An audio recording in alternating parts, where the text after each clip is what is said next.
자, 여러분 교재 133쪽이 되겠습니다.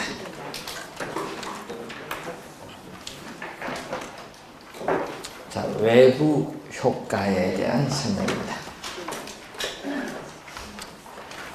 자, 저번 주에 정부의 시장 개입의 근거, 이유, 요거 출제를 하는데, 이 시장의 실패를 보완하기 위해서 개입을 하죠. 그 중에 이 시장 실패의 원인인데, 그래서 올해 출제 가능성이 높은 용어가 외부 효과다. 그래서 외부 효과 잘 확인을 또 해두셔야 될 용어입니다. 자, 여러분이 올해 좀 중요한 용어이기 때문에 잘 공부해 주셔야 되겠습니다. 자, 이 개념이 한 3번 정도 또 우선 출제를 했습니다. 개념. 자, 여러분 우리 시장에서는 소비자들이 이제 사고자 하는 수요와 생산자들이 팔고자 하는 공급이 만나서 이 가격이 결정되는 장소가 시장이죠. 그런데 문제는 이 시험 문제에 시장기구를 통하지 않고라는 말은, 시장기구를 통하지 않는다는 것은 시장 안에서 가격이 결정되는 것이 아니라 어디서 시장 경계 바깥 외부에서 가격이 결정되기 때문에 우리는 외부 효과라고 합니다. 외부 효과. 그래서 외부라는 명칭이 그래서 붙은 용어고요. 그리고 시장기구를 통하지 않고, 그리고 제3자입니다. 여러분이 매도자, 매수자 이런 거래의 당사자가 아닌 제3자, 제3자에게 의도하지 않은, 그래서 시험 문제는 또 의도적인 이런 지문으로 또 자주 출제하죠. 말을 바꿔서 의도하지 않은 겁니다. 의도적인 것이 아니다. 그래서 시험 우리 공부할 때 주의력은 의도적인 것으로 출제를 많이 하는 거죠. 그래서 의도하지 않은 이익을 주죠. 자, 의도하지 않은 편익 또는 이익을 줍니다. 이익을 주었는데 그에 대한 대가를 받지는 못해요. 이런 상태를 우리는 정 플러스라고 하죠. 이 정의 외부 효과 또는 외부 경제라고 하죠. 이 정의 외부 효과, 외부 경제라는 용어를 사용합니다. 자, 예를 들어서 여러분이 과수원 주인과 양봉업자를 예를 우리 많이 나오니까, 이 과수원 주인이 우리가 과일나무를 심었겠죠. 그런데 양봉업자가 접근함으로써 이 과수원 주인의 과일 생산량이 증가했어요. 예? 수확량이 증가했습니다. 그러면 과수원 주인은 양봉업자에게 생산량 증가한 것에 대한 대가를 지불하지 않죠. 이런 게 정의 외부 효과입니다. 이익을 얻었는데 그에 대한 대가를 지불하지 않는다. 자, 그런데 또 손해를 입혔어요. 또 의도하지 않은 손해를 입혔는데 또 그 손해에 대해서 또 대가를 지불하지 않습니다. 이것을 또 전문용어로 마이너스라고 합니다. 마이너스.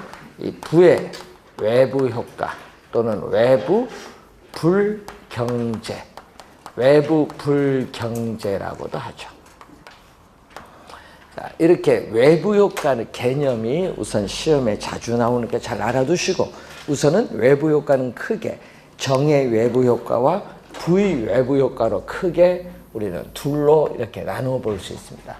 자, 그리고 이 외부 효과는 또 소비 과정, 이 소비 과정에서 발생하는 경우도 있고, 이 생산 과정에서 발생하는 경우 있다. 두 가지 경우.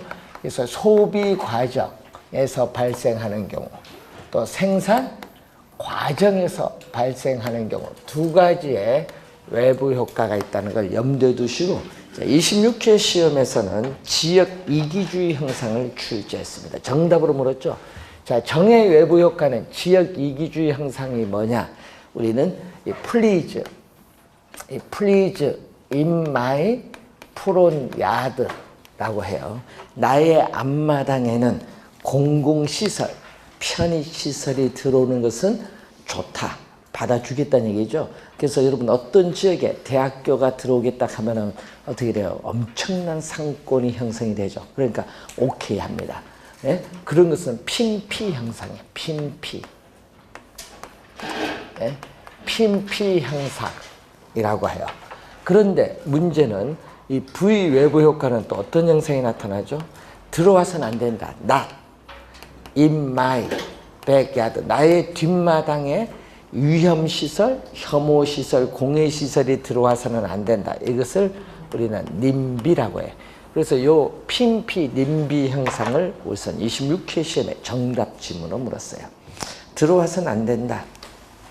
자, 여러분이 우리 3기 신도시 개발 정부가 발표를 했는데 이 발표를 하고 났더니 공공주택을 공급을 하니까 어떻게 돼요? 그 주변 지역에 주택 가격이 하락할 것이다. 주민들이 예측을 해서 어떻게 돼요? 3기 신도시에 뭐 토지 수용해서 개발하는 걸 반대를 해요. 예? 여러분 광명도 반대를 해요. 하나만 반대하는 것이 아니라 거기만 반대하냐 또 과천도 반대해요. 이런 식으로 반대를 하는 거예요. 그건 뭐다? 님비 형성이에요. 님비. 근데 문제는 그게 공공주택이 들어온다고 해서 주택 가격이 하락한다는 건 실증적인 어떤 분석이 없거든요. 이제 근데 여러분 뭐다? 선입견으로 항상 이제 그렇게 될 것이다는 선입견이 강해요. 예? 그래서 예? 요즘에 그런 거죠. 우리 그걸 뭐라고 하냐면 소셜 믹스라고 하는데 이 임대주택과 일반 분양주택이 섞이면은 일반 분양주택 가격이 하락한다는 그게 어떤 지표가 없는데 그걸 안 좋게 생각하시더라고요. 예? 그래서 요즘에 상당히 문제가 많은 것 같아요. 예? 근데 여러분은 광명 그래도 양반인데 저 노원 같은 경우는 심각해요. 노원은요 임대주택, 일반 분양주택 같은 우리 뭐 아파트 단지 막 공급했잖아요. 담 쌓아버렸어요. 임대주택 일반 그게 있잖아요. 몇 동 담 쌓아서 이동을 못하게 만들었어요. 이동. 또 심각한 경우는 또 학교도 달리 만들어 달라고 합니다. 초등학교. 예? 노원에. 그래서 이제 이게 소셜 믹스라는 게 쉽지 않아요. 예. 자, 그래서 여러분도 열심히 반대하십시오. 예. 외부 효과라는 게 그런 겁니다. 자, 소비하는 건 뭐죠? 소비는 함으로써 여러분 상품을 소비함으로써 여러분은 뭐를 얻어요? 만족, 이익이죠. 예. 사회적인 편의 또는 이익을 얻어요. 그래서 여러분 항상 비교할 때는 요 두 개를 비교합니다. 우리가 뭐 사회적 편의, 뭐 사회적 비용, 뭐 사적인 편의, 사적 비용 요 비교하는 것이 아니라 사회적 편익과 사적인 편익을 가지고 비교하는 게 바로 우리는 소비입니다. 그래서 여러분이 요거 공부할 때는요. 여기 많이 헷갈리시는가 봐요. 그럼 하나만 잘 공부하면 돼요. 뭐를 공부하냐 그러면 부의 외부 효과만 잘 공부하고 반대로 생각하면 돼. 그러니까 요것만 잘 공부하고 정은 요 마이너스의 반대. 그러면 훨씬 어떻게 돼? 암기가 좀 쉬워지지 않겠습니까? 그래서 이 부의 외부 효과의 소비에서 대표적인 게 뭐죠? 술, 담배야. 술, 담배. 자, 개인이 담배를 흡연함으로써 얻는 이익이 있어요. 개인이. 근데 그 이익보다는 간접 흡연이 발생해요. 주변 사람에게 간접 흡연으로 인해서 우리가 피해를 줘요. 여러분 담배 피는 사람 옆에 안 피는 사람이 가면요. 본인이 피는 게 더 나아. 왜? 본인 피면요. 암 걸릴 확률이 별로 없는데 간접 흡연은 암 걸릴 확률을 6배 이상 만들어요. 예? 그래서 담배 피는 사람 옆에 있으면 안 좋은 거야. 안 피는 사람들이. 예? 그래서 이 사적 편익, 사회적 편익이 있으면은 어떻게 된다? 간접 흡연으로 어떻게 돼? 손해를 주잖아요. 피해를 주니까 사회적 편익이 줄어들어요. 그래서 이 사적 편익이 큰 경우를 뭐라고 한다? 부의 외부 효과입니다. 근데 이제 술, 담배를 이제 하시는 분들은 주변 사람 신경 안 써요. 그렇잖아요. 담배 피는데 주변 사람 신경 쓰면서 피십니까? 술 드시는데 주변 사람 뭐 생각해서 마십니까? 그러다 보니까 사회에서 필요한 양보다 더 많이 해요. 더 많이 흡연하고 더 많이 마신다는 얘기예요. 신경을 안 쓰니까 과다 소비하는 거예요. V 마이너스 나오면요, 과다가 더 많이, 사회적으로 바람직스러운 최적 소비량보다 더 많이 과다 소비한다. 자, 여러분, 우리나라 인구, 남한 인구가 5,300만 명입니다. 5,300만 명인데, 이 5,300만 명이 술을 얼마나 많이 드시냐면요, 세계 술 소비량 2위입니다. 1인 러시아인데, 그 하도 추우니까, 중국이 18억 가까이 되는데, 중국에 18억 되는데도 술 안 드셔요. 거기도. 미국도 술 안 먹어요. 근데 우리나라만 어떻게 이 세계 2위가 되는 거야. 우리나라 술 문화가 잘못된 거예요, 이게 어떻게 보면은. 그러니까 이게 과다 소비가 되는 거야. 담배도 어떻게 돼요? 피우시는 분들이 왜 많은지 모르겠어요. 과다 소비되니까 사회적으로 바람직한 양만큼 소비량을 줄이기 위해서는 뭐를? 세금, 담배에 대해서는 담배 소비세, 우리 술에 대해서는 뭐예요? 주세가 있는데 세금을 부과를 해야 돼요. 그래서 우리나라는 담배가 옛날에 너무 쌌죠. 2,500원인데 그래서 의성의 김시성을 가진 국회의원이 10,000원으로 올려야 담배 소비가 많이 줄어들 것이다 하니까 완전 욕 엄청 얻어먹었지. 또 서민, 꼭 우리는 앞에 서민을 붙여, 서민. 그러니까 피지 말라 하는 거지. 돈 아끼라고. 서민들이 피우는 담배 왜 세금이야? 피우지 마세요. 그 얘기예요. 그런데 애매모호하게 2,000원을 했더니 담배 소비가 줄어들면 그냥 더 늘었어. 더 늘었어요, 지금. 그래서 담배도 외국처럼 한 10,000원 정도 돼야 안 피겠지.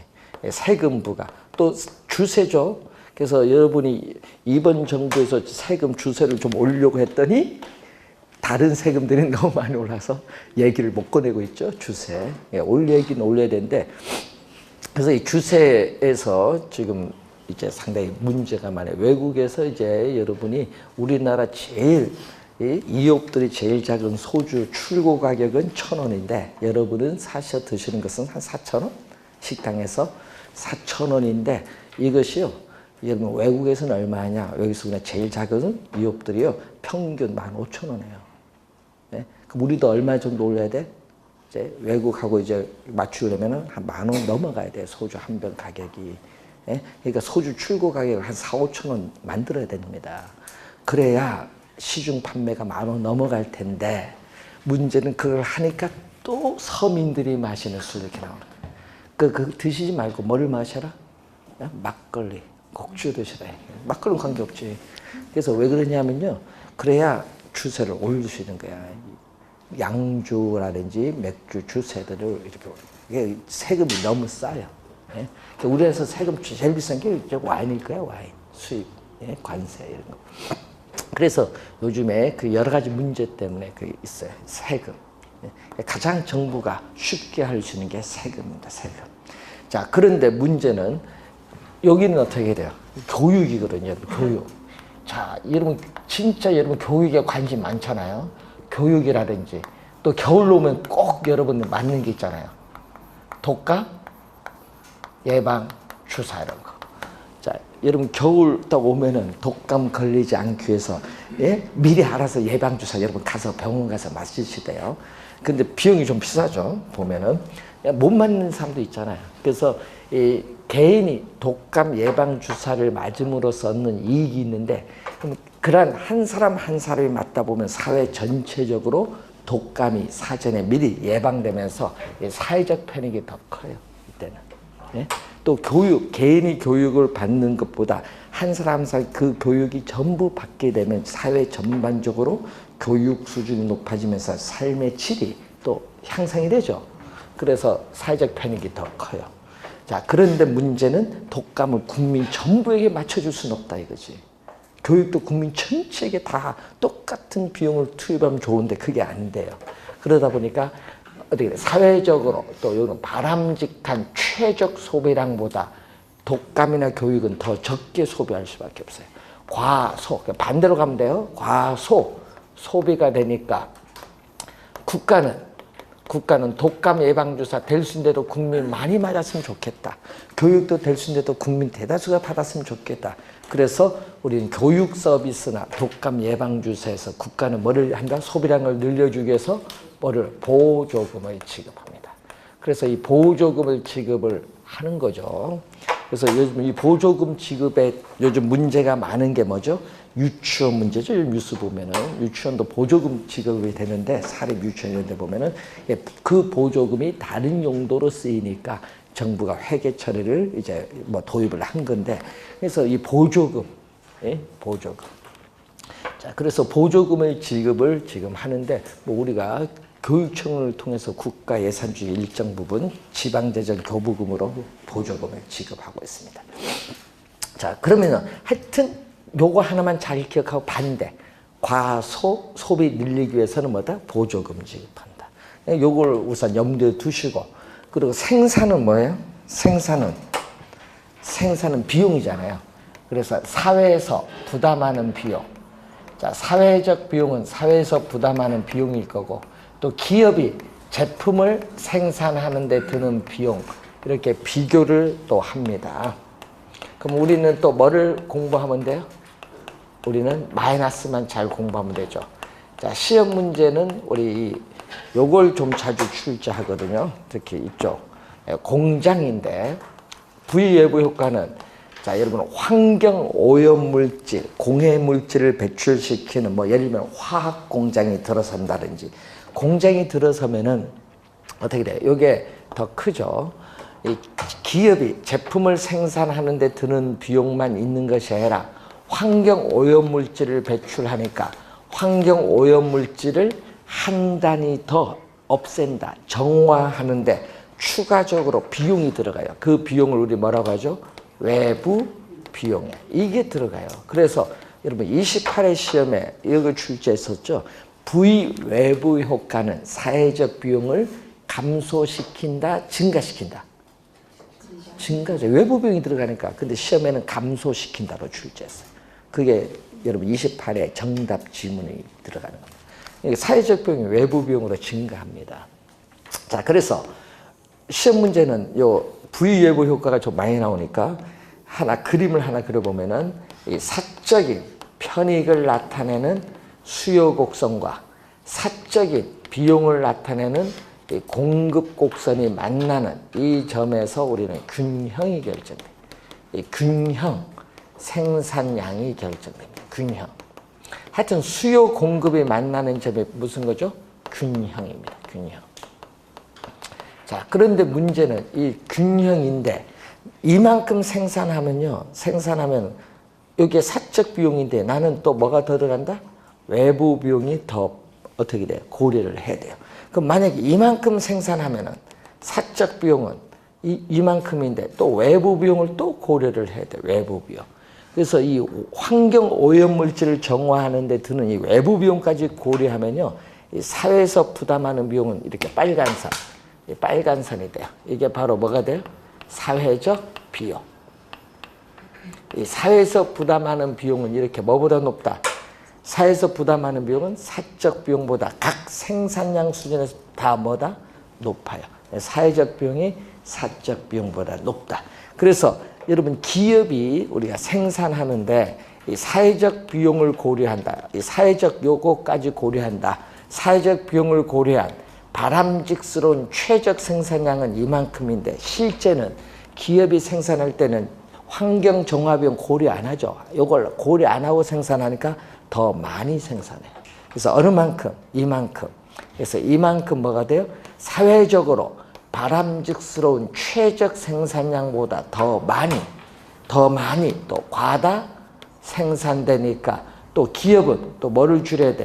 사회적으로 바람직한 양만큼 또 생산량을 줄이기 위해서 세금, 공예세와 같은 세금을 또 부과하죠. 그래서 이렇게 바람직한 양만큼 생산량을 줄이기 위해서 세금을 부과한다. 어느 만큼 세금? 외부 비용. 요 외부 비용만큼 세금을 부과를 해버리죠.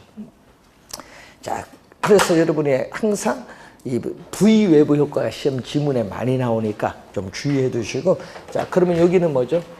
여러분 기업이 막대한 연구 개발 비용을 투입을 해서 제품을 생산하는 비용이 더 커요. 왜냐? 기술 혁신에 따라서 기업은 연구 개발 비용이 많이 들어갔는데 그 기술 혁신에 따라서 기술이 파급이 돼요. 이 기술이 파급되는 효과로 해서 사회에서 부담하는 비용은 점점 어떻게 돼? 줄어들게 돼요. 기술 파급 효과로. 그래서 여기는 뭐죠? 사회적으로 기업은 사회적으로 바람직스러운 최적 생산량보다 더 적게 과소 생산되니까 어떻게 돼요? 국가는 생산량을 바람직한 양만큼 늘려주기 위해서 기업에 뭐를 지급한다?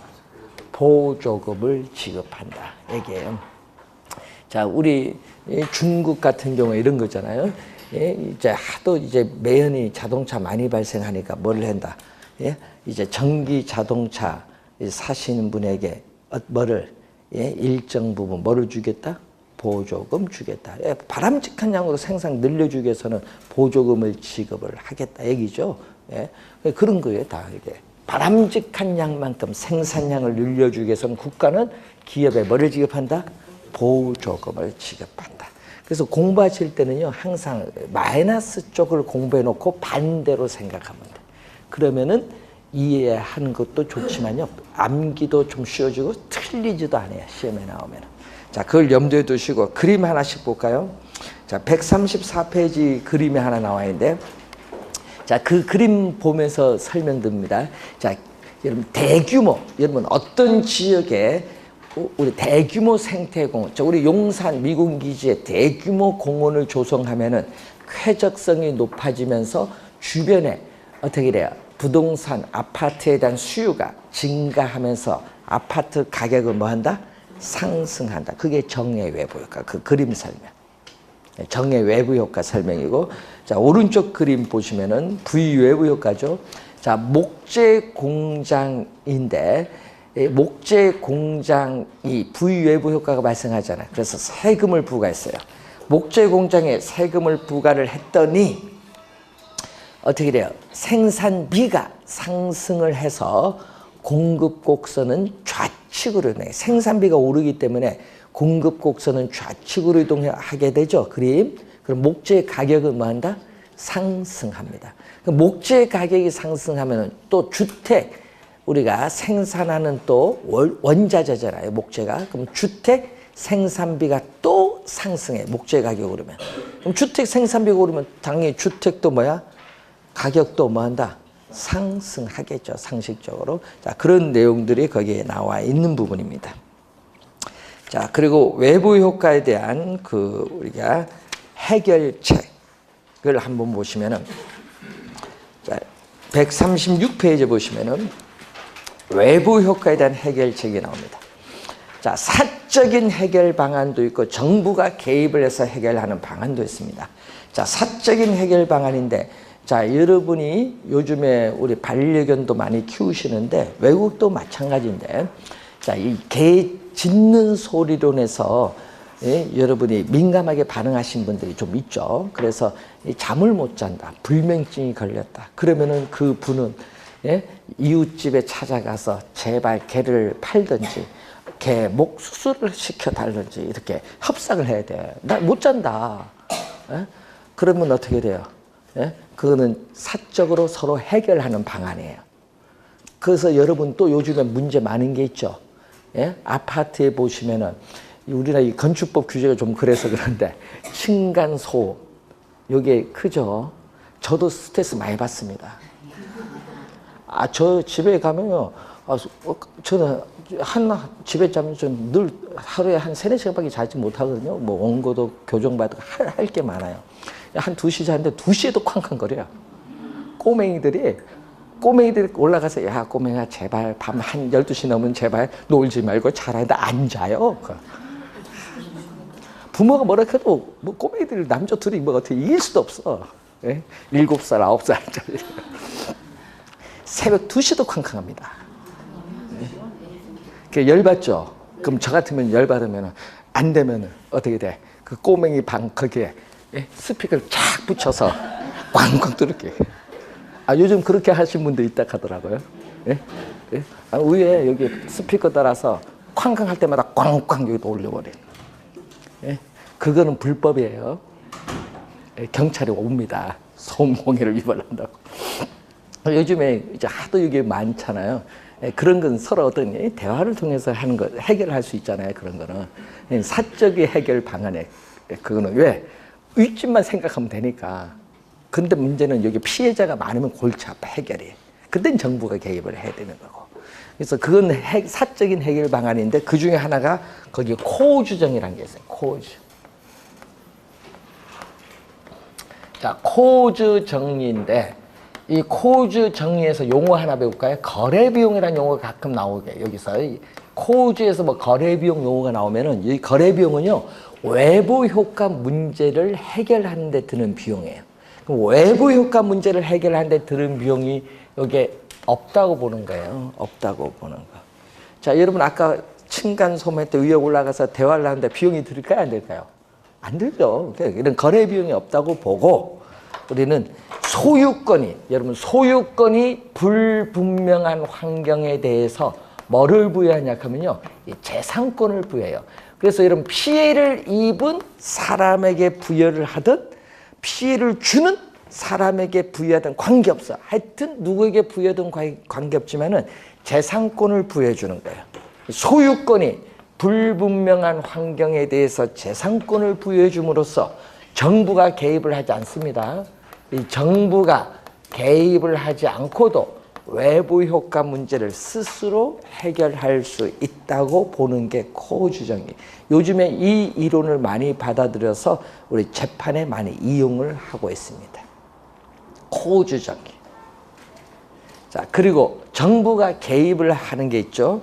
자, 시장적 접근을 통해서 간접 규제한다. 여러분 간접 규제는 요겁니다. 세금을 부과하거나 보조금을 지급하는 것은 간접 규제입니다. 그리고 직접 규제하는 게 있죠. 핵, 폐기 물질이나 독급 물질 배출을 원천적으로 금지시켜야 돼. 금지, 안 좋잖아요. 금지.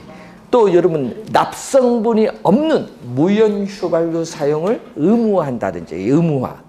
또 우리 허용 기준이 있거든요. 우리나라는 총량 규제입니다. 환경 오염 물질에 대해서 일정 부분 배출해도 되거든요. 그래서 이 환경 오염 물질 배출에 대한 허용 기준을 설정한다든지 또 소음 몇 데시벨 있잖아요. 자, 우리 고속도로 보면은 이 소음 등의 허용 기준을 설정한다든지 허용 기준을 설정하는 것도 직접 규제고 또 정부가 직접 용도를 지정하는 경우 있어요. 용도 지역을 지정하는 경우 이런 건 다 직접 규제에 해당하는 부분입니다.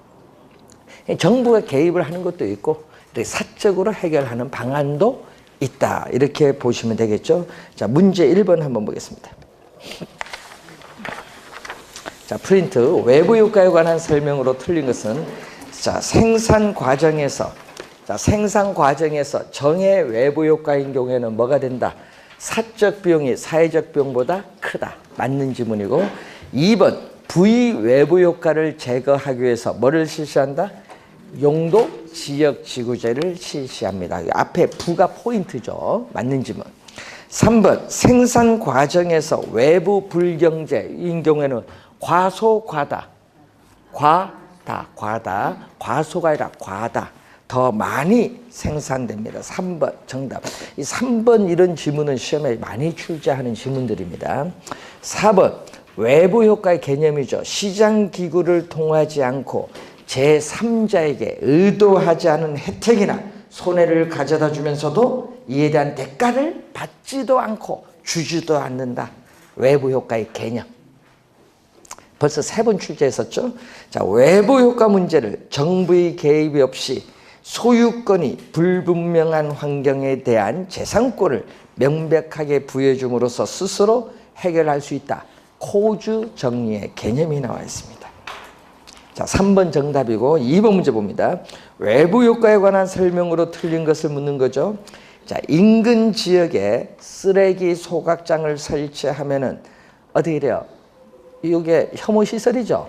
그러면 어떻게 돼? 주변에 아파트 가격은 하락하죠. 하락, 부의외부 효과가 발생할 것이다. 자, 어떤 사람이 다른 사람의 경제 행위로 인해서 아무런 보상 없어요. 보상 없이 일방적인 피해를 받는다. 피해는 받는데 보상 못 받아. 이것은 마이너스 V 외부 효과죠. 개념. 자, 인근 지역에 대규모 생태공원이 들어서면은 쾌적성이 높아지죠. 그럼 아파트 수요가 증가해서 아파트 가격은 상승하잖아요. 이건 정의 외부 효과지.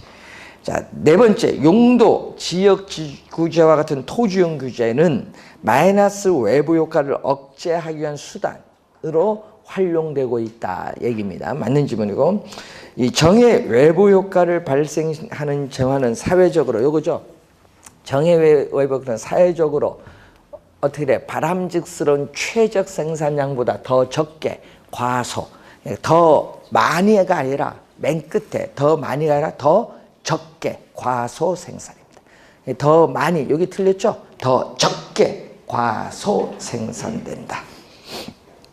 자, 이런 이제 문제들이 이제 나오는 거예요. 그래서 이 과소 과다 쪽에서 하여튼 주의를 좀 많이 해 두셔야 되겠습니다.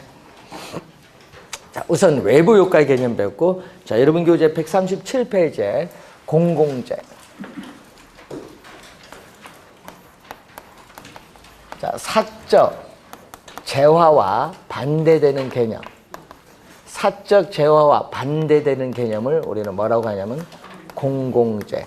자, 여러분 공공재는 뭐 국가나 지방자치단체가 공급하는 재화다 이렇게 하면 좀 그렇고, 공공재가 되려면은 공공재가 가지는 이 두 가지 특성을 갖추어야 우리는 공공재라고 해요. 두 가지 특성.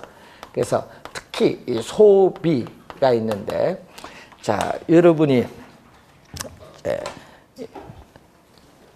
내일 아침에 저희들 또 야구를 하죠. 메이저리그. 유현진이 나와요. 네. 이제 한데 본인 이제 TV를 시청해요. 시청해서 그 야구 경기를 보면서 이런 만족을 얻어요. 근데 다른 사람의 만족은 줄어드느냐? 아니잖아요. 다른 사람도 똑같이 그 시간에 TV를 보시면서 만족을 얻을 수 있죠. 소비에 경합이 없어. 그래서 TV 야구 경기 시청한다. 그러면 소비에 서로 경합이 일어나지 않는 거예요. 경합이 일어나지 않다. 그 시청하면서 똑같은 만족을 다 얻고 있는 거예요. 그래서 무슨 그죠? 이거는 경합이 일어나지 않는 것은 공동 뭐 한다? 소비를 하는 거예요. 공동 소비한다. 공동 소비. 예? 자, 그리고 여러분 국방 치안을 생각하면은요.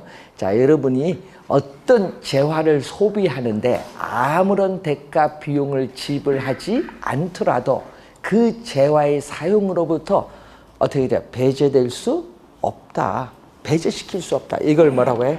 비배제성에 배제가 안 된다. 국방 치안 이런 게 대표적이잖아요. 자, 이러한 두 가지 특성을 갖추어야 우리는 뭐라고 한다? 공공재. 그럼 반대로, 그럼 사적재는 뭐를 가져? 재화 소비하는데 서로 뭐가 있어요? 경합이 있어요. 경합. 응? 경합이 있고, 여러분 대가를 지불해야만 그 재화를 소비할 수 있어. 돈 안 주면 소비하지 마. 이렇게 할 수 있어. 또 뭐를 할 수 있다? 배제시킬 수 있어. 이 두 가지 특성을 가진 것은 사적재. 그러니까 이게 반대되는 개념입니다. 사적재와 공공재는 반대되는 개념. 자, 그럼 한번 물어봅니다. 토지는 사적재, 공공재? 네, 사적재와요. 공공재 아닙니다. 그래서 오해를 하신 분들이 있어요. 토지는 유한하다고 공공재가 아니라 사적재화입니다. 자, 우선은 이 공공재는 이 두 가지 특성을 가지거든요. 그래서 공공재를 여러분 생산 공급을 해서 여러분 소비를 합니다. 그러니까 소비하는데 이런 비용 내라 하면 여러분 안 내지. 그래서 비용 내라 하면 안 내요. 그래서 어떤 재화를 소비하는 데 있어서 이에 대한 대가 지불을 회피하는 현상이 나타나요. 그걸 뭐라고 해요? 무임승차 문제가 발생해요. 무임승차. 무임. 이 공공재는 대표적으로 이러한 소비의 비경합성, 비배제성으로 인해서 우리는 공공재를 소비하는데 아무런 대가를, 비용을 지불하지 않고도 이용을 하고자 하는 무임승차자 문제가 발생을 한다. 무임승차자 문제 밑에서 한 5번째 지금 나와 있죠. 자, 무임승차자 문제가 발생을 하고 또 이 공공재의 생산을 민간의 사적 시장에 맡기면 어떤 현상이 나타나느냐? 예?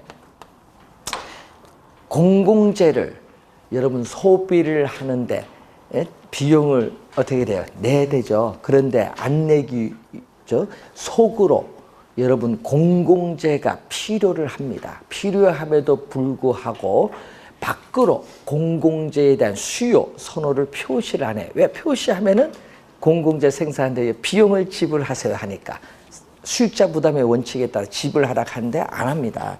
그러다 보니까 어떻게 돼요? 자, 밑에서 세 번째 나오는 사회에서 필요로 하는 양만큼 생산이 불가능하다. 사회에서 필요한 양만큼 생산이 불가능하죠. 즉 그러다 보니까 뭐가 돼? 사회에서 필요한 양만큼 생산이 불가능하니까 과소 생산 공급되는 경향이 있죠. 그래서 우리가 16회 시험에 19회와 22회는 정답으로 물었죠. 그래서 세 번 우리가 이쪽에서 출제를 또 했다는 거죠. 공공재에 대한 그런 내용입니다. 자, 138페이지에 거기에 우에서 1번 보세요. 공공재가 있고 공유자원이 있거든요. 공유하는 자원, 이런 바닥속 물고기, 이런 건 공유자원이라고 해요. 이런 아무런 가격을 지불하지 않는 사람들에게도 뭐를 준다?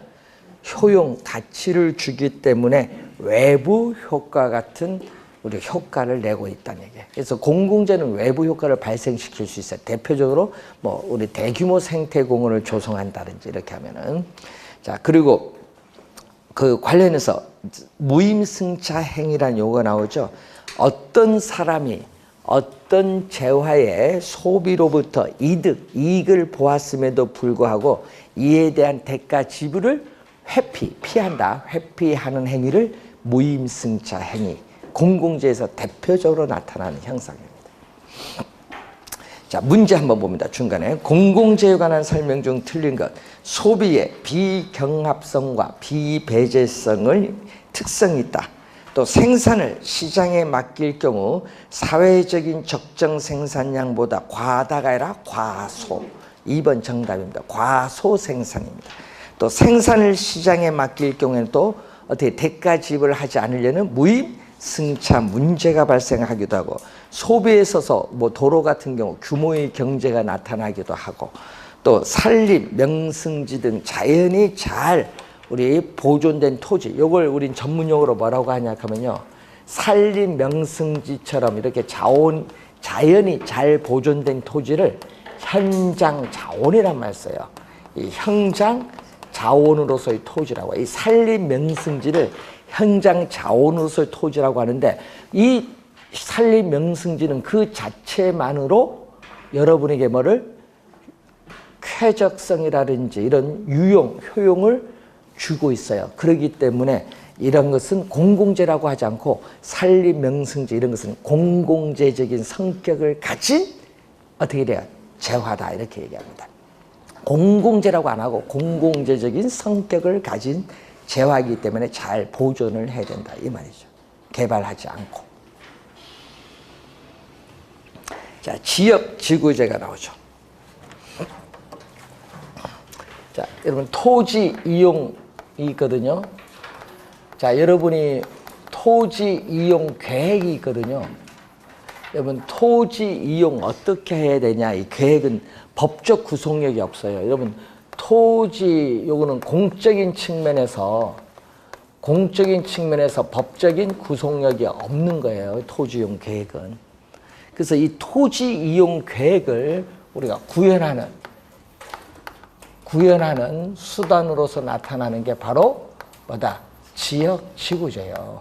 그래서 이 지역 지구재는 어떻게 돼요? 공적인, 법적, 행정적 측면에서의 공적 구속력이 있는 거예요. 그래서 구속력이 없는 이 토지 이용 계획을 구현하는 대표적인 법적 행정적 수단이 바로 뭐다?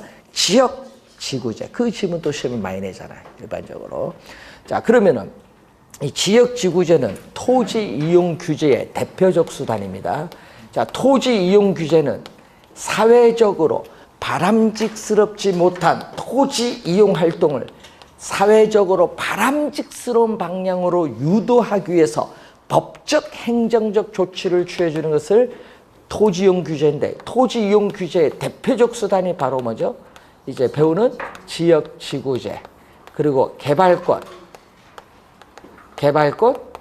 양도제, TDR. 요거 외에도 뭐 토지 구획 규제 또는 우리는 건축 규제, 뭐 대리 경작제 뭐 많은데, 우리 개발권 양도제로는 우리나라에서는 여러분 19회, 20회, 23회 세 번 이 지문이 출제를 했어요. 세 번. 20회는 정답이었고, 법적으로 개발권 양도에 관한 법률이 없어요. 그래서 우리나라에서는 법적으로 시행되고 있지 않다. 이 지문이 벌써 세 번 출제했습니다. 우리나라에서는 개발권 양도에 관한 법률이 없어서 평가를 해야 되는데 개발권을 그게 어려워요. 그래서 우리나라에서는 시행되고 있지 않다. 그럼 우리나라에서는 지역지구제가 토지이용규제, 그래서 대표적 수단으로서 여러분은 국토의 계획 및 이용에 관한 법률에서 용도지역, 용도지구, 용도구역을 공부하고 있는 겁니다. 자, 그러면은 이 지역지구제가 나오는데 실시하는 목적이 뭐예요? 지역지구제를 실시하는 목적이 있거든요. 이 토지 이용에 수반되는 이 바람직스럽지 못한 토지 이용 활동이 뭐죠? 부의 외부 효과를 제거, 감소시키죠. 그래서 한정된 토지를 합리적, 효율적으로 이용하고자 하는데 지역지구제의 목적이 있어요. 항상 여러분 주의해야 될 것은 부입니다. 시험 문제는 또 뭐 정으로 많이 출제하죠. 그래서 여러분 앞에 외부 효과 배우셨는데, 이 외부 효과의 문제를 사적인 민간 시장에서 효율적으로 해결하지 못하는 경우에 정부에 의해서 채택되는 부동산 규제의 가장 중요한 게 바로 뭐다? 지역지구제입니다. 지역지구제. 자, 그 지문을 또 시험에 많이 출제하죠. 밑에서 세 번째 보시면은 세 번째 보면 또 뭐가 나오죠? 어울리지 않는 규제가 있어요. 여러분 이 얘기죠. 주거용, 공업용 하면은 서로 어울리지 않아요. 그러면은 공업용으로 인해서 뭘까? 주택 가격이 하락을 하기 때문에 공업용 없애버리자. 그럼 이 지역을 뭘로? 전용 주거지역으로 용도를 지정한다는 얘기죠. 이렇게 어울리지 않는 토지 이용을 규제함으로써 사회적으로 보다 자원을 효율적으로 배분해주기 위해서 지역지구제를 실시하는 또 뭐가 있다? 목적이 있어요. 또 요즘에 우린 토지를 여러분 늘 하잖아요. 개발할 거냐, 토지를 보존할 거냐, 늘 어떻게 돼요? 문제가 많잖아요. 이게 충돌이 계속 발생하기 때문에 이 개발과 보존을 뭐 해줘야 된다? 조화를 이루기 위해서 우리는 또 용도 지역을 지정할 필요성이 있는 겁니다. 자, 여러분 현 세대가 토지를 전부 이용해버리면은 아직 태어나지 않은 미래 세대는 늦게 태어났다는 죄로 토지를 이용을 못할 수도 있잖아요. 그래서 미래 세대도 이용을 해야 되니까 용도 지역을 지정해서 보존을 해서 미래로 넘겨줘야 돼. 그래서 현 세대와 미래 세대 간의 토지 활용 면에서 형평성 차원에서 또 용도 지역지구제를 실시하는 목적이 있습니다. 여러 가지 목적이 많아요. 자, 지역지구제 효과, 독점 이런 건 시험에 출제하지 않습니다. 그러니까 뭐 봐도 머리 아프니까 넘어가세요. 자, 여러분 교재 140페이지 보시면은 지역지구제 문제점이 나와요. 자, 여러분 개발이 억압되는 지역, 여러분 토지의 개발 이용이 속박, 억압되는 지역은 지가가 하락을 합니다. 그렇지 않은 지역은 오히려 지가가 상승하면서 지역 간의 지가에 있어서 형평성에 문제가 발생합니다. 또 지역지구제를 엄격하게 경직되게 적용되는 지역에서는 택지 조성 공급이 어려워요. 제한을 받아요. 그러면은 토지 소유자에 의한 불법적인 개발, 이용이 조장, 촉진될 수 있는 문제가 나타날 수도 있어요. 또 여러분이 지역 지구제가 잘못 지정되었다든지 아니면은 이 사회적 경제적 여건에 신축적으로 대응을 하지 못하는 경우에는 사회적으로 바람직스러운 토지용이 배제될 수 있는 문제점이 있고요. 우리나라는 가장 큰 문제가 뭐냐?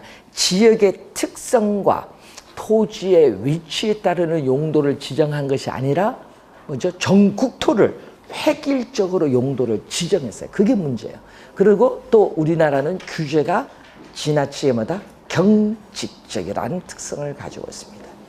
그런 게 여러 가지 문제점입니다. 자, 그러면은 여러분이 우리 공인중개사 시험에 낼 때요, 우리 뭐 27에는 뭐 두 문제에 걸쳐서 이제 나오는데 경제적 효과 이런 것보다는 어디서 출제냐면요, 공법 지문이 나와요. 그래서 선정을 우리 들어가서 하시죠. 할 때 이 출제 우리 행정법 교수님들이 출제하시는데 그분들한테 공법의 용도 지역 지구 지문 중에서 좀 좋은 지문 주세요 이렇게 하거든요. 그럼 그걸 그대로 출제해버려요. 우리 공법 지문이 나와요, 개론에. 네? 그래서 가끔 이제 왜 공법 우리 안 배워 1차만 공부하는데 왜 이거 출제하냐? 개론은 잡다한 거 다 출제합니다. 세법도 출제하고 중개사법도 출제합니다. 예? 개업 공인중개사의 업무 아닌 거 뭐 이런 거. 예? 독점 중개의뢰계약, 공동 중개의뢰계약 이런 거 막 나올 수도 있어요. 옛날엔 출제했어요, 개론에서. 지금은 안 할 뿐이지. 예? 그럼 이건 중개사법 넘겨서 지금은 출제 안 할 뿐이지 옛날엔 다 했습니다. 그래서 작년에 처음 또 세법 나왔죠. 국세이면서, 예? 보유과세이면서 누진세, 어떤 정답, 종합부동산세. 예? 다음에는 그렇게 안 내요. 예? 보유과세인 재산세와 종합부동산세 설명 중 틀린 거 이렇게 내버리지. 세법 지문 그래도 출제해버립니다. 하여튼 잘 봐야 될 부분입니다. 3번 문제 봅니다. 용도 지역 지구제에 관한 설명으로 틀린 것은 토지 이용에 수반되는 이게 포인트죠. 부의 외부 효과를 제거하거나 감소시키는 것을 뭐 한다? 목적이 있다. 부가 포인트입니다.